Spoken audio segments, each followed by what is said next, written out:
Now I would like to introduce Mr. Gerard Loosschilder, who is well known in the market research industry for offering creative research, insights, and consultancy. Thank you. Thank you. Can you hear me? I don't hear myself very well, so. Okay, my presentation. Let me see. Next. My presentation is actually inspired by something that I heard in the DIVA award session yesterday by Tony Costella. And he said, well, actually, one of the things that we do is invite, by means of a banner, the customer or consumer at the management table, and thereby making this person heard. So that's also what I've been trying to visualize here. My presentation today is actually not about big data, not about any fancy kind of market research technique, but my presentation today is about personas and about developing empathetic insight with our customer and actually invite the customer or the consumer to the table, to the management table, and hear her or him in what we do with research results. So that's what this is about. It's also true that I believe that we as market researchers should become more consultative, and thereby we actually the conscience of the market and the conscience of the consumer, and we represent that in the management meetings, and so therefore we represent that customer at the management table in the way we do it. Now, I believe that we could do, one of the things that we can do creatively is using personas to really combine insight in the consumer with empathy and really inspire people to act upon what they know about the consumer. And my presentation today is about the why, what, and the how of how to do that, actually. So, what is a persona, for those that don't know? A persona is a profile of a person, a pen profile, a complete description of a profile, but it's also fictitious, but not untrue. It's actually true because it's based on actual data. For example, it may be derived from segmentation studies, UNAs, actual market data. Yet it is fictitious because it needs to inspire, so at some point it needs to be turned into a real story about that customer, something that really inspires people that are working in innovation and marketing communication to act upon it. So therefore it needs to be fictitious. It's also generalized. For example, leading up to this presentation, I had a conversation about it with one of my former colleagues, and he said, well, one of the biggest risks of personas is that they're overly generalized and therefore no longer true or actually misleading. So yes, it's a general picture, but we should take it with a grain of salt. We just need it to use it as inspiration. Also, thereby it's very glorified. Everything that you say about the customer, that you believe about the consumer, is actually magnified, looked at through a magnifying glass. But one of the things that it does, persona, in the actual use, for example, in an innovation process or a marketing communication, is actually show the context in which the product or the service is going to be used, or where the context in which the marketing communication statement, or whatever the production is going to be consumed. So for example, this would be Eva, and in sales conversation, we may know of a computer, we may know about this person that she actually wants to take the product walking in the mountains, or that she would like to use it sitting in the shadow on a sunny afternoon. And that's all kinds of information that may show up in a persona, and that would be very informative for engineers and product developers working on that new product. So that's something that I believe that we can do. Strong personas, in my experience, also represent dilemmas. I don't believe in needs driving product development or in needs driving marketing communication development.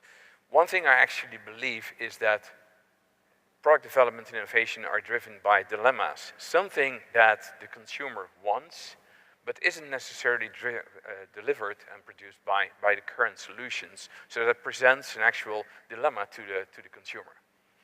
So personas are actually, and I took that also the knowledge from working with brand strategists in ad agencies, are a lot about presenting dilemmas, something that, presenting the profile of the consumer in the world today, but also talking about the conflict that may exist with their aspirations, their dreams. So what the persona also should do is talk about these two and the conflict that may arise in that. So that's how I believe that persona should work.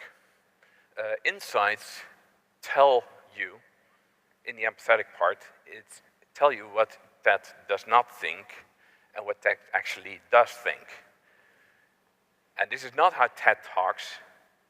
Something else is how TED actually talks. And at some point, innovators and marketing communication specialists need to understand the customer that is sitting with her or him at the table from this point of view.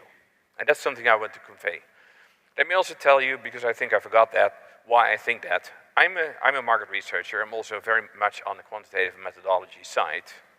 But one thing I learned in my long career in market research is what does not only matter is if you're able to do your research well and if you do your analysis well, but actually also if you are able to convey your message as a market researcher to the management team, the people that should actually use those insights. So personas are one of those of many tools that you can use to actually give people access to market research information in a very empathetic way, in a very actionable way, something that they can act upon because they believe, and you should do that they understand the customer that they're working for and they're actually working with. So that's also why I believe that in my long career, I've spent a lot of time actually trying to make insight into market research results actionable by finding new solutions such as workshop sessions, workshop formats, but also personas as a means of doing that. So, how does that work? Because now I've given you some examples of why I believe that personas would be very actionable. But this is, for example, a persona that was developed by the team. And actually, that's another thing that I believe. Personas should not be developed by us only as market researchers. They should be developed and owned by the business teams that actually are going to use it. So, for example, this is a collage, a set of materials that was developed by a client team working in the shavers and razors business as an output of their segmentation study, as an input into a value proposition workshop that said, for the persona of range X, a new range of shavers or razors should actually look like this. It's a very metrosexual profile. They had a person in mind that would live in a loft in New York City and that would have certain demands of their shaving solutions and shaping their beard and shaping their result of the session, but also, for example, the way they would think about their 5 o'clock shadow. Now, at some point when they had this profile, by doing that, they could test their value proposition thinking by thinking, okay, this is not what Henry believes, or this is not what Henry would do. Henry would do something else. And we're going to brainstorm about what Henry actually wants. And it works also because at some point, coming from the same segmentation study and as input in a different range, by contrast, they would develop another persona of what actually Fritz would do. And Fritz would be presented as a blue-collar worker and very rigid and very disciplined, and it's also chosen deliberately a German name to make that kind of impression. And by contrast, Fritz would act very different in its shaving routine. Both of them may actually wake up at 6 in the morning and go through their shaving and morning grooming routine, but the reasons they would do so and the appeal of the products and the communication that we have for them may be entirely different.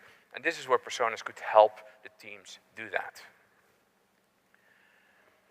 Also, what I believe is that things like personas are very actionable to make marketing communication very accurate. I took an example of a workshop I ran for a fertility solution, where you saw, coming from a segmentation study, that the way partners, women, men, and the partners together think about fertility are very different. Now, this also points to a risk that you can do a persona very right, but also very wrong, because actually what you do is try to think from the mindset of that consumer, which can have a very different profile across the different segments, and you really need to get that right. But it makes you think. You made basically step in the shoes of that consumer by doing that persona.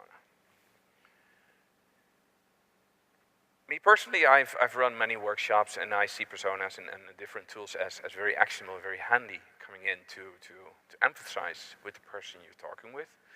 Is market research the only place where you can do that? No, I've actually done it in a previous position in the company I was working in, because I was carving out a different kind of personality, different kind of job. It was very hard for me to describe a job profile of what this position would entail. But what I did instead is create a persona of what the life of this person would look like in 5 years from now, when the position in the company would have evolved in that direction. And it's not that that was a carved out career for a person, but it gave people that were thinking about taking that position an aspiration and thinking, would I want to be that person? Would I want to have my personal development like that? And it was easier for them to make a decision whether or not they would apply for that position. So what does it look like? Well, I mean, if you look on the internet for personas, you have all sorts of very actionable and very handy templates. What I've discovered and worked on is that consumer templates are very handy, but what we also started to develop is B2B templates. For example, it works very well with healthcare professional profile. A cardiologist is very different from a radiologist in generalized profiling, so templates would be very helpful. But what I've also experienced is that, yes, templates are helpful for the team to work with, because what eventually needs to happen is that the client team needs to absorb the research results and turn it into profiles that they are going to work with in their innovation project or in their marketing communication project. So, working a lot with teams, developing profiles, personas out of, for example, UNA results and segmentation results. This is a template. I mean, I can send it to you if you would ever be interested. Well, actually, one of the things I like the most about templates like this is they actually make it very personal and empathetic, because they ask you to call out a name. Right? They really want to tell you, ask you for a name. So I deliberately call them Fritz or Henry or Ted or Emma, because I have this association with a certain name. So, to conclude, I believe that even in a world of big data and all sorts of science that you can apply, that personas are a great aid to basically introduce the consumer to your table, to the management table, to the business table. And it's actually something you can really use creatively in representing the conscience to the business. How market research is a conscience to the business and invites the consumer to the table. And it's very helpful to be used in innovation and marketing communication creative processes. So this was to speak about a topic that I believe will still be relevant in 2020, even though the basis of creating those profiles may be different a few years from now if we move to different kinds of systems, social media, big data and all that. Some things like impersonating the consumer stays, is what I believe. Thank you.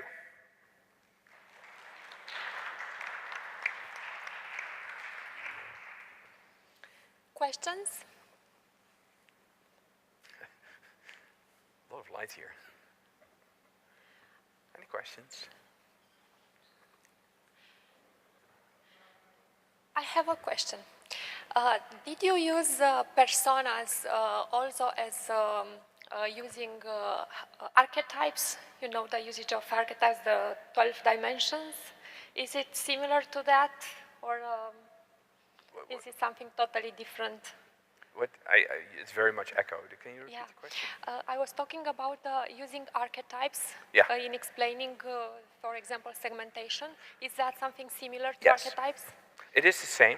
Yes. With the exception that with the persona, I really believe that there should be elements in it that make you empathize with it. It should be it sounds very personal. For example, there should be pictures in it. The persona should have a name. For example, the person should be called Henry.